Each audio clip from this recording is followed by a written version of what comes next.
Hello, Palenque Norte. My name is Dave Solomon, and I actually had not planned on using my name in this talk until I came up and saw the flyer, which had my name on it. So I said, okay. Non-consensual Irony, disclosure. and the continued irony in that I was offline while they were deciding what they were going to print, and I didn't pick the name of this talk either. But the irony is going through the process of this talk, which I arrived at today, to find out that my name was publicized, as well as it had a name that I hadn't chosen for the talk. What's in the name? Is that it actually really coincided a lot with what was coming through in the process of going into myself and connecting to what type of meaningful contribution can I bring to a scene, a way of life, a legacy that in so many ways I'm new to. Do I want to come up here and say the same thing that's been said in my way? Is there anything left to say? What's my contribution? How can I utilize this moment and this time in some way to add in a constructive way, or a constructively destructive way, deconstructive way to what's already been said? And so as I was connecting to what was meaningful for me, I decided that a talk called Drugs to Medicine was what I wanted to do. So this isn't walking the path, although it really is very much about walking the path and an evolution that may happen for you, and a really personal evolution that did happen for me through my story. So there'll be a lot of personal narrative and sharing here as well. But my name is Dave Solomon, and this is From Drugs to Medicine. Thank you. So I can say one of the other ways I was kind of moving around, how am I going to name this? How am I going to, what the hell wants to happen here? From medicine to poison was the other way that I was holding what I wanted to bring here. And it's sort of a commentary on how everything is medicine and everything is poison. It's about balance or lack thereof. It's about a spectrum and the penduluming on it. So all of this that we're talking about here, if we're going to want to talk about what it is that the innate intelligence of our being, or of the collective consciousness, or of the consciousness of the one, or of life, whatever you want to call it, but this intelligence that moves us towards the light, that shows us how to grow if we're listening. It's moving through all things, the life force energy. This will lead us towards balance. I mean, when I see what's happening with psychedelics, when I see what's happening with the world right now, I see the pendulum swinging to an extreme, which will be brought into balance, and maybe it won't be an enjoyable process. But I believe that this is the nature of all life, through that innate intelligence. And so psychedelics and all medicines and all poisons are all the same thing, which have the potential to be medicine, and when out of balance, to be poison. And so psychedelics saved my life, and they almost killed me. And then they saved my life again, and then they almost killed me again. And so there's been a continuous process of understanding, for me on a personal level, of how different energies of creation and destruction can move through everything, will move through everything. And right now, with the idealization, the pedestalization, the honeymoon phase of medicine, of psychedelics that's happening right now. The bonanza, the gold rush. There's this really sort of, just capitalistic and Western approach to it, to sell it, to be in this phase of saying this is the answer to everything. Take this pill and everything will be okay. And well, that has not been my experience. There's a lot more to it. And so I want to go a little bit more into that, but first I want to talk about a little about who I am, my training, my personal experience. I come from a background of drugs. From a very young age, as a boy, I was called to drugs. I knew it was my purpose. But it's true. They found me young, like 8 years old. And it was my life in every way. The underground opened for me, and that's where I lived, and that's kind of where I've lived up until this moment when they printed my name on that fucking flyer. But and I felt comfortable there, but I don't really want to live there. And so this path of excess, of trying to move away from suffering through substances, really channeled heavily into alcohol, and that did almost kill me. But I'm going to go back. I'm going to get to that, but I want to go back to who I am and what I'm doing through this process of moving from drugs to medicine.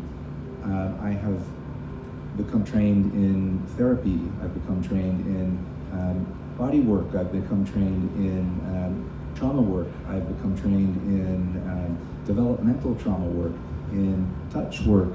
I've been trained as a guide.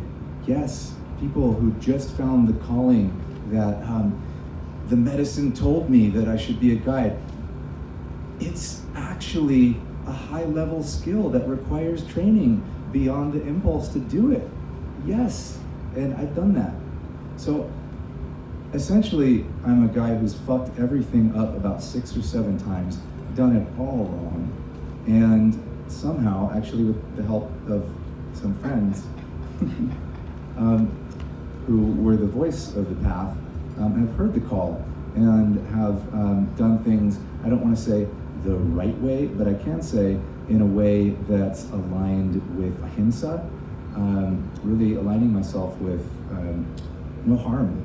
And if there's anything I can say, like ultimately at the foundation of how we want to move through this, everything can we align with no harm, and what does it take to do that? So I'm still doing that.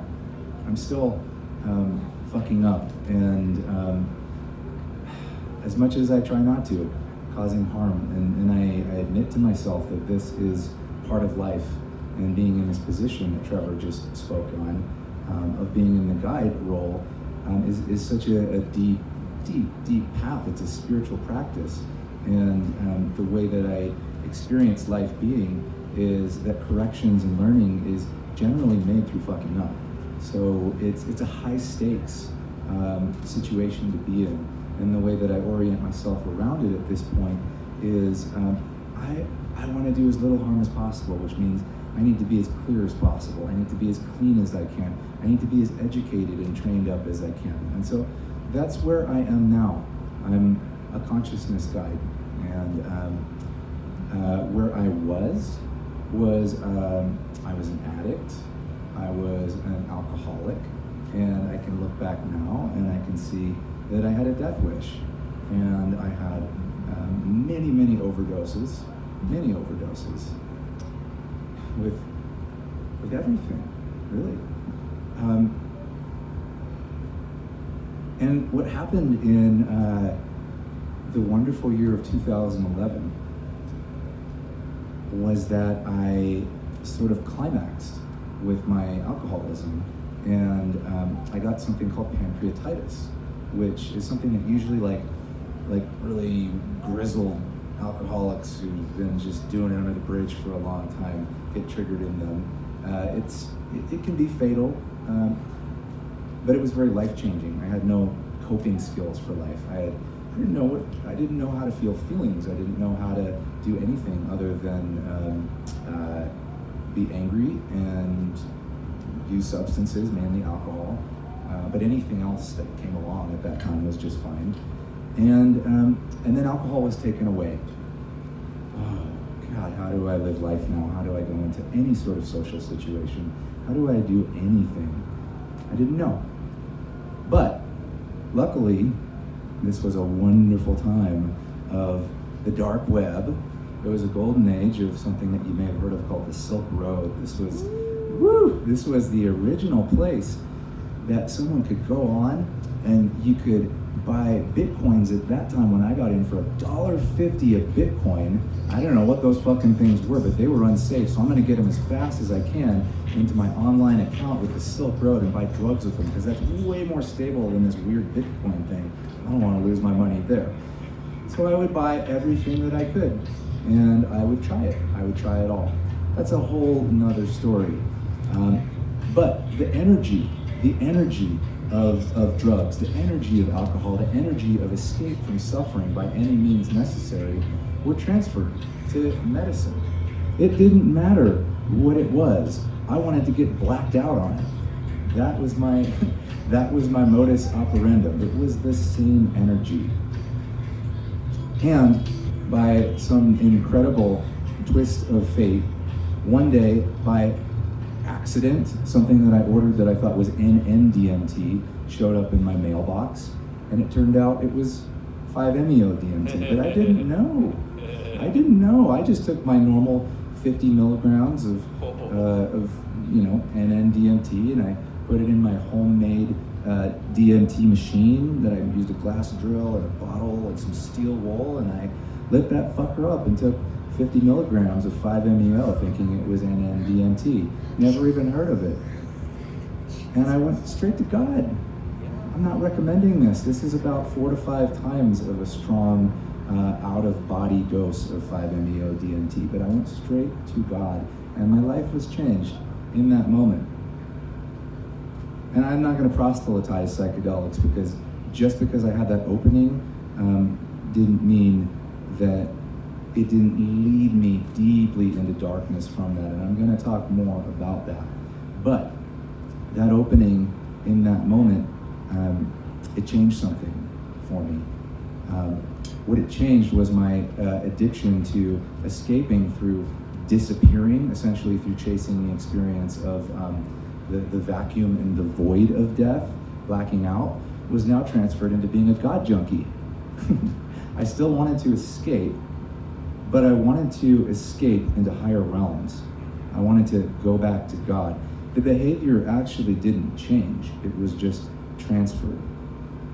So I wouldn't necessarily call this a healing, but I would call it an opening. And for me, it was a big step in the right direction.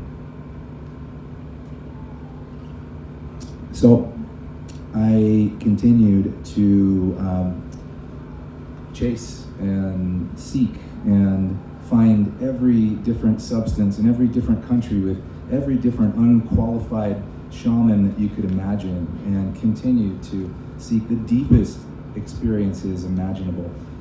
I remember in 2013 bringing a jar of ayahuasca to the temple here at Burning Man, and just sitting there at the temple, drinking shot after shot of ayahuasca. This is insanity. I'm not recommending this. There was no guides. There was no one to help me. I didn't know what was going on. I became totally disconnected with reality. I literally thought if I believed in it enough, I would be able to grow a tail. I remember that thought. I was pretty invested in that tail. I remember thinking, that tail, that's good, huh? I remember thinking at one point pretty seriously that if everyone on the earth blew didgeridoos hard enough, that hidden saucers that were buried deep in the earth would come up through the core of the earth and take us all away. That wasn't just like a day after a journey, like that stuck with me. I was like pretty deep in that playing. I was learning to play the didgeridoo at that time, you know? So I did it all the wrong way, and it almost killed me. And somehow in that process, I started to listen to the signs and to find the way. But I still didn't have guidance, and I went straight into the role of a guide before I even knew what a guide was. I was being a facilitator before I even knew what a facilitator was. And it's funny, at this point, so many people that I know that want to just jump into the role, that I always have this power struggle with, like, slow down, this is the way to do it. And people don't like to hear that. People don't like to hear that at all. I've had many ruptures with people, and they say, you know what? You did it that way. You know, you didn't wait to be trained to start. I said, yeah, I'm the perfect person to tell you. This is not the way. I have from experience that this can be harmful. So, luckily, a friend started to clue me in to different pathways, to different ways, and I wanted it. I really wanted it. I wanted to do it the right way. I felt that innate intelligence that I was talking about, the thing that brings us into wholeness, the thing that brings us towards the light, the thing that wants to actually bring us into a shining, integral version of ourselves, was guiding, and I was listening. And when the doors started to open, I started to walk through them, and it felt so good to start to actually get the training and to go into the therapy and to dive into it and to do the work. But you know, it wasn't all easy. It opened up really, really deep portals of the pain that lived inside of me, of the trauma that lived inside of me. I spent years and years going into my own trauma. And so much of this was catalyzed. It was catalyzed by an opening into the bliss of God and into the search for it, but then the eventual expulsion from heaven. The medicine just stopped doing it for me. Eventually, I couldn't have visions anymore. I did too much. I couldn't have out-of-body experiences anymore. I did too much. It just stopped. And I realized at that point that it was time to be here. It was time to be on this earth. It was time to be of this body. It was time to be of this earth. It was time to be of service. It was time to stop chasing. It was time to find heaven here. There was nowhere else to go. There's nowhere else to be. So I'm still practicing that. I'm still learning that. I'm still healing. I'm still dancing with my parts, with my fragments, with my demons. I always will be. But I'm much more in balance than I've ever been. And medicine is now medicine. Drugs still have a place. I still like to do drugs sometimes, and sometimes it feels really good, it's fun. And those same substances, which sometimes I use as drugs, I have deep, deep reverence for. And I hold them in their power. More and more and more. I honor them, I respect them, and they continue to be medicine. So that's led me to what I do now. I guide people on a consciousness guide. I work one-on-one with people for 10 years, for better or worse. I've been doing retreats with people with many different kinds of formats and themes, men's work, co-ed work, all over the world. And I'm still very, very much learning what this is. I'm still becoming so much more humble to it all the time, so much more reverent of it all the time, realizing how little I know in it. But what I want to do is just kind of open this up a little bit from story time and just check in, because I want to get a sense. I mean, it's a pretty educated crowd here, but I want to get a sense of from this crowd what are psychedelics to you, like beyond the molecular structure and the storefront of the experience. What are they? And you can just shout it out, and I'll repeat it here if it's so it makes sure to be loud enough. Recreational, transformational healing. Recreational, transformational healing. That's your relationship with it? I could probably give some more words, but those are the three that came to mind. Okay, that's all one relationship, but those are different ways that Like you the approach it. lineage, timeline. It started recreational, and then I was like, there has to be more than just fun here. Then I went to transformational to bring myself to where I am now, and then healing. I am still healing from it, but then I'm also learning to facilitate for others because I see the importance it brought me, and I want to bring that to other people because we have to all heal together. Thank you. Thank you. Yeah, your journey, our journeys are the same. Yeah, from drugs to medicine. Yeah. Could you just pass this to anybody else? Yeah. Thank you. Yeah, of course. I wish we would have gotten that on there. Would you like me to repeat it? Yeah, go ahead, please. Yeah, okay, Please. I said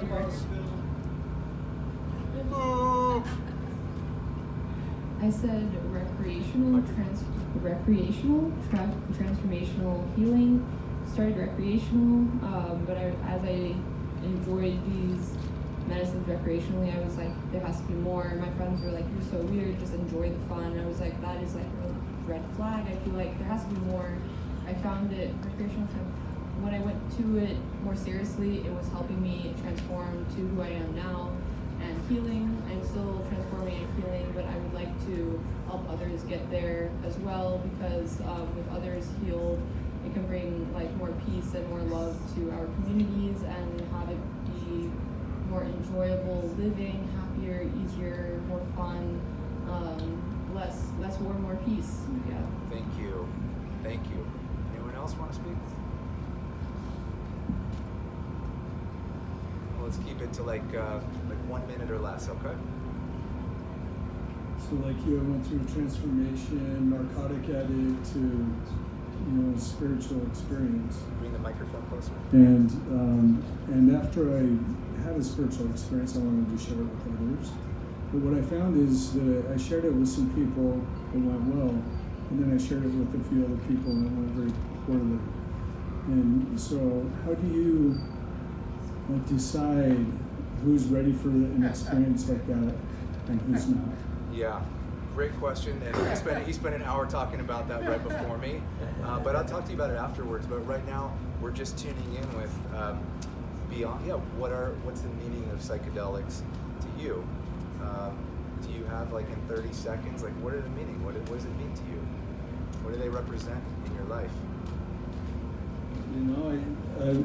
They represent the spiritual experience that I was looking for when I was in my addiction. Yes. And that's really what it is to me, as a personal spiritual experience. Yes, direct spiritual experience. Thank you. Somebody else? Thank you.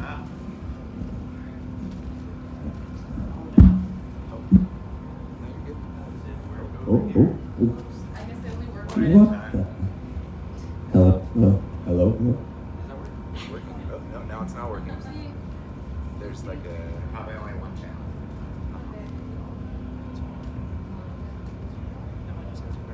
Yeah. Let's just use one. This is good. Awesome. All right, well, the arc, without revealing too much, obviously you and I have some strong similarities. I think for me, because I had a strong nature-based orientation before medicine ever entered my world, and it entered as drugs in a way, but there was a way that I noticed the way my world would reorient, even when I was drugs. And like you, and like our friend who just spoke, in high school there was the experience of giving it to others, and sometimes things went well, and sometimes it didn't, right? And you're like, back to and that's not even someone paying you for it who doesn't know you otherwise. So, that's a whole other, but like you, the relationship with it, especially after hundreds of your experiences, the relationship with it is this ongoing living relationship with like a relative. And I think that medicine allows us to begin from the bottom as just reaching for it as escape, right? But there's something about an ongoing relationship with it. You see a lot of people move away from psychedelics in favor of numbing agents like alcohol, because psychedelics eventually bring you into confrontation with yourself in some way. Eventually you have too much. Eventually something takes you into something very uncomfortable. So, like, I think that the medicine in some way will also take you through that arc if you stay in a relationship with it. But that involves a lot of other things in your life, you know. So that's my bumper sticker is, you know, how you orient with it. But there's a way that the medicine is like, oh, you want to escape? Okay. Yeah, thank you. Yeah. Anybody else want to talk? Just give a 30-second to 60-second what psychedelics are to you. I'm going to say a few words. To me, they're a medicine to be highly revered and to be respected and attuned to. And they can be a portal into the mind just as much as they can be a portal to expand beyond the mind. And so they're really an opportunity of expansion and perspective. Thank you. Hi, Dave. Hi, Natalie. I like to think of psychedelics as technologies of the sacred, and like any technology, the way we apply it can influence the outcome. And so I just like to try to bring mindfulness to the relationship of applying this particular technology to enhance the sacredness and the potential for that. Thank you. Okay, I'll take it back now.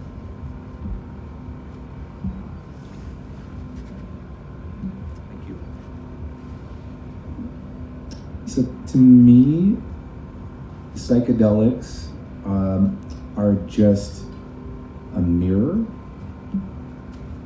meaning they just show you what's inside. They just show you who you are. They just show you what's out there, but it's not out there. It's the lenses that we're seeing things through. It's the perspectives that we see things through. They shine light on the shadows, and they ultimately are oriented towards truth. They are ultimately oriented towards truth, and the path can be winding to get to the truth that they bring us to. Like, it was not true that I could grow a tail and that by blowing didgeridoos, but actually that one we haven't tested yet, so that might be true. But the tail thing definitely isn't true. And I came around to that eventually. So they do show us truth. They are supportive of our own innate organic healing system. They're supportive of what brings us to the light. This is why we call it medicine. This is what medicine does. It enhances what's already in us. It stimulates, it triggers, it catalyzes, it allows our endogenous systems to do what they want to do to bring us into, again, balance. And I just see it like, this is funny because I'm going to use a drug with psychedelics, but psychedelics are just like life on steroids, or like life on meth, but like life sped up. You know, it's the process that life will bring us through, the process that we go through in consciousness, the process that consciousness is designed to go through when it's moving through it without obstacles to keep it going through its full arc, is just sped up with psychedelics. But the slowness of lifetime gives us all the same messages. The slowness of lifetime brings us through all the same things. Psychedelics is just it's a vignette. It's a microcosm of, it's a snapshot of what's true that allows us to see a bigger picture of what's true, but it's all there, it already was there, it's all familiar, and on a deep level we feel that. We know that we've just been, there's been a light shown on something. There's a revealing that's happened. And so, of course, sometimes that revealing can be ecstatic. Oh my God, there is a God. 6 months of ecstasy and bliss. I am God. And then the other sides of it, the reality of it. And what does that mean, that we're all one? Does that actually mean that I'm alone if you're me? Does that actually mean that I'm just looking at a mirror of myself and this is all some sort of a simulation by one consciousness that we're fragments of? I mean, there's the implications and the impact of the initial expansion for anyone who's paying attention, which it demands that we do pay attention. It gets in deep, starts to move things and change things and to reveal truth. So user beware. User beware. That fun day out on the playa with some mushrooms might take you super deep into something that wasn't what you came for, but is what you need. And I found it really funny how, as I've been orienting around designing like what I'm gonna do here, like the guy who came to Burning Man with like enough Schedule 1 substances in like 2013 to like put me away in every country on earth for 10 lifetimes is now, I'm oriented towards like cautionary talks. You know, it's really interesting that it's taken me down that road. I was really noticing that, but that's where it's at because I care. And again, coming back to no harm, like I love where I'm at, and I love the path that I've been through, and it's been really hard, and there's been so much suffering, and I'd love to share a perspective that helps people to learn in ways that are less painful, because it is possible. And I didn't used to believe that. I used to think that it took a lot of suffering to actually learn. And you know, the practice that I had as a guide reflected that. I would bring people into their suffering more and into the pain because I felt, you know, that's the way. And actually where I'm at now with my practice is I want to see how gentle and beautiful and subtle I can make experiences for people, or not make, but I can help to facilitate and hold experiences for people that allow them to have a tremendously powerful experience that's digestible, meaningful, that's able to be integrated, meaning it can be absorbed, meaning it has to be able to be inside their window of tolerance of how much they're taking, how much truth they're taking at one time, how they took that in.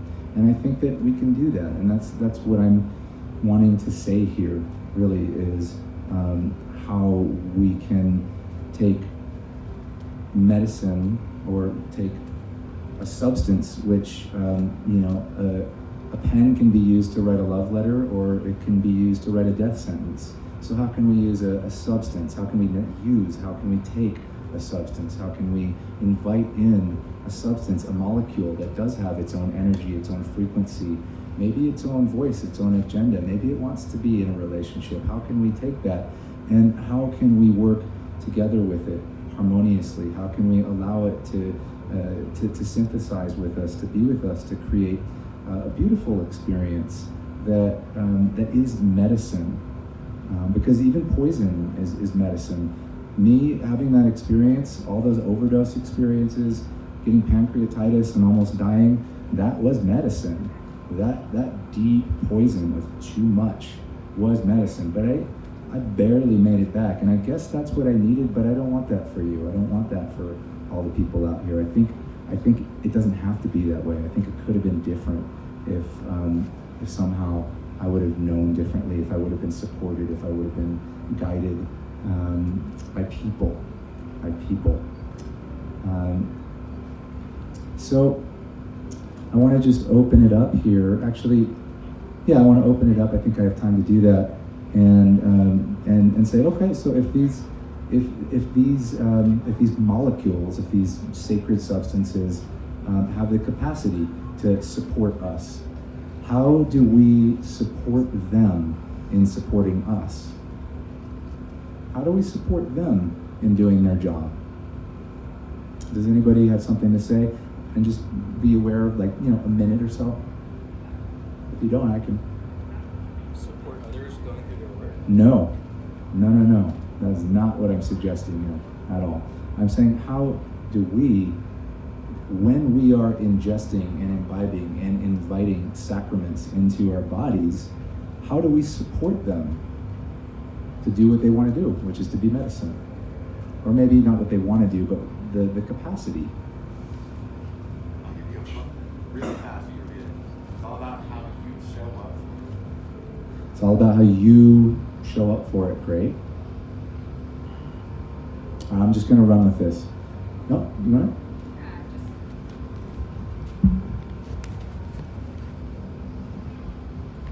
For me, it's prayer. It's like setting the stage to be really present and available, being like a vessel of receiving.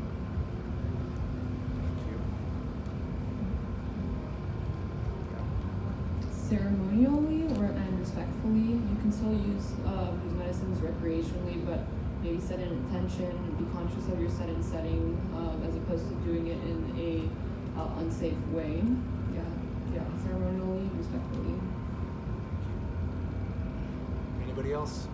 I was just going to say that our friend Pryor would say ritual healing practices and relationships. That's also true, I mean, to the context. You can have a ritual recreationally, your relationship to the drug. Why are you taking it? Are you taking it to get away? Are you taking it to receive from it? That's a good talk. Love it. Yes, thank you.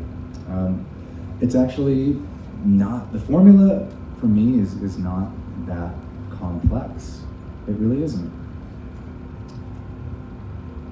And I want to say that I feel that I am sort of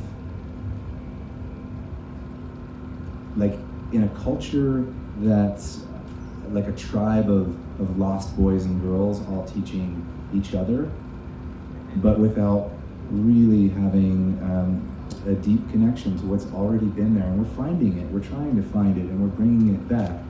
But this stuff has all been here for a long time. The essentials of how to use these psychedelics, these molecules as medicine, which in so many ways were already named here, have been here for a long time, and it can be intimidating for someone who says, I don't have a spiritual practice.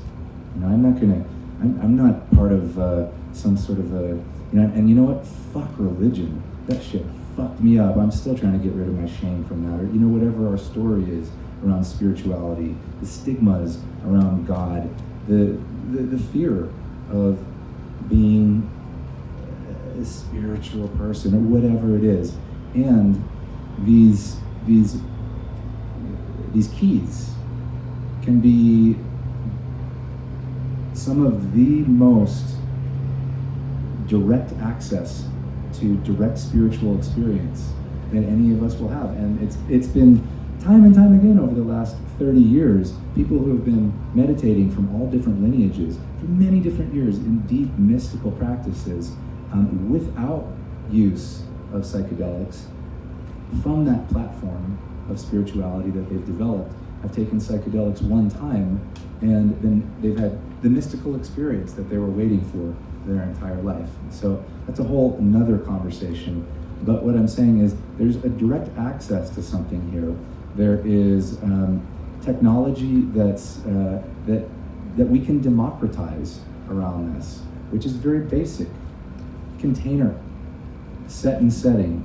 So this is really, really basic. But if we have a safe space that's created, if we have a container contains agreements that are made. Like a container that I create with people is very simple.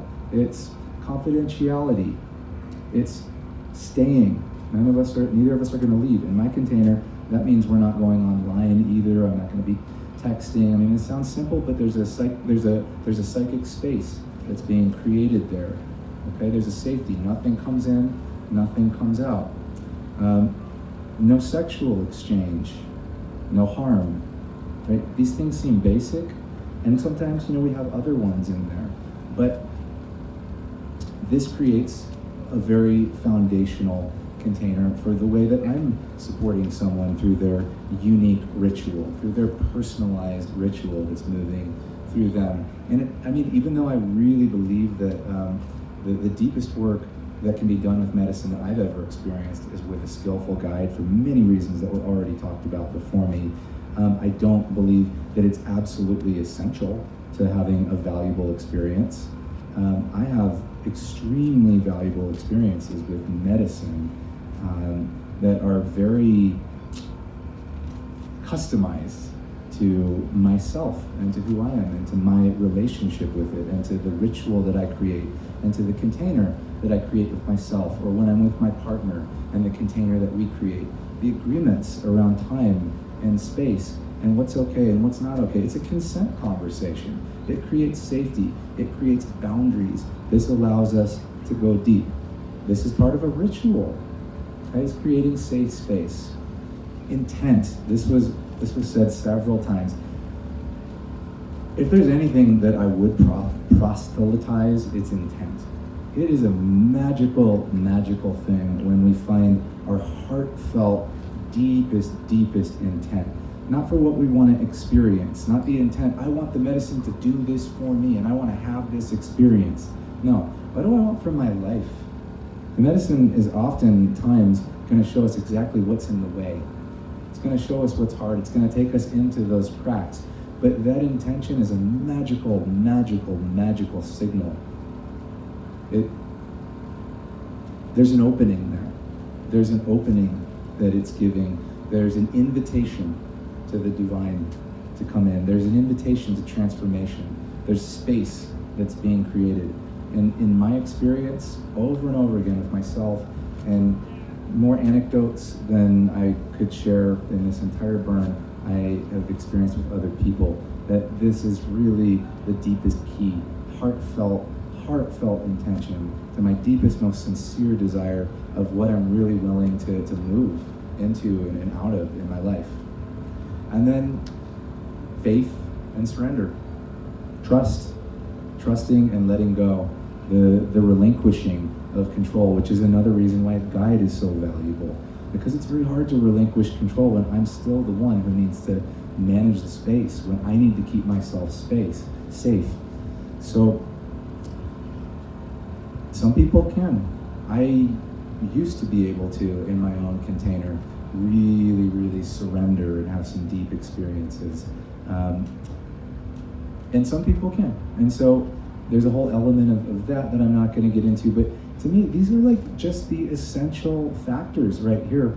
Container, ritual, intent, otherwise known as prayer. See these words? Container, also known as ceremony or ritual.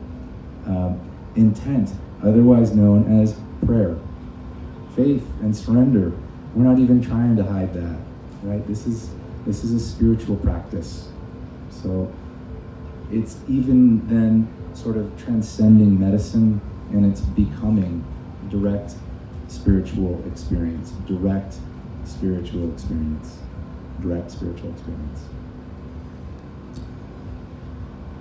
I think that's all I have to say right now. But absolutely, yeah, I'm going to pass it into the crowd.